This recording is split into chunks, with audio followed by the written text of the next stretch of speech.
The fight over vaccine passport rages across the country. 12 states are currently banning or limiting vaccine passports. And our next guest wants to make this standard across the country. Here with more, Republican Senator from Texas, Ted Cruz. Senator, good morning. Steve, good morning. Good to be with you. You're worried that people will be discriminated against based on whether or not they've had the vaccine.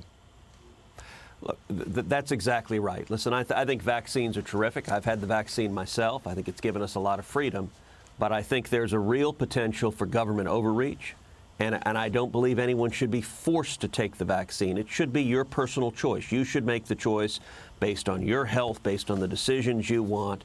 And so I've introduced this week legislation that would, number one, prohibit any federal vaccine passport, prohibit the Biden administration from doing anything to mandate vaccines, but it also prohibits discrimination in employment. We're seeing some places where employers are saying, if you're not vaccinated, you're fired, and that ought to be illegal. Your health decisions are yours to make, and it shouldn't be your boss, it shouldn't be the government, it shouldn't be anyone else forcing you to make those decisions. Senator, we have heard from Joe Biden things like, we're not going to require a vaccine passport at this point.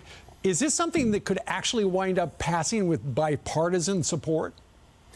I hope so, and we'll see. I mean, this is a very divided Congress, so bipartisan support is elusive these days.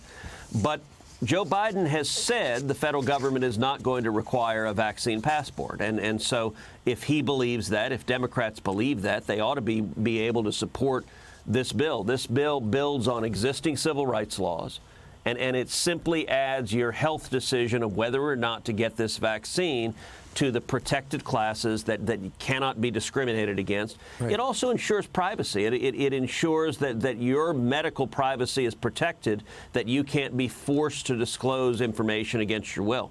All right. And over in the House today, it sounds like bipartisan groups are going to introduce one piece of legislation that could actually allow Americans to sue China over coronavirus.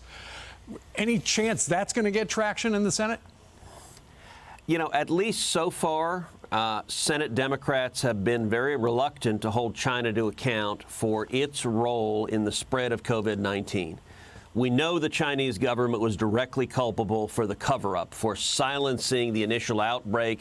You look at the heroic Chinese whistleblowers, doctors, journalists, who at the very beginning of this pandemic spoke out, and the Chinese government arrested them. They disappeared them. They silenced them.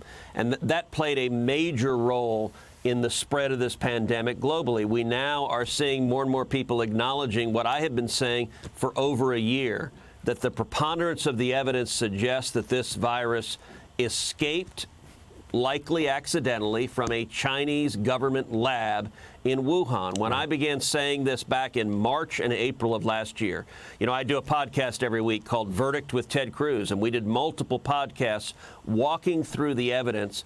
Wuhan, where this outbreak began, there are not one but two different Chinese government virology labs. I know. Both of them study not just viruses, they study coronaviruses. Exactly. Not just coronaviruses from bats. One of them, the Wuhan Institute of Virology, is 400 yards away from the wet market where the first outbreak occurred. Right. I think the most natural conclusion, which the Chinese government does not want anyone to know the facts of, is that the virus escaped accidentally from that Chinese government lab. And at least so far, the Biden administration has been unwilling to dig in and force a real and objective investigation into the facts. All right, let's see what they do. Senator, thank you very much for joining us on this Friday.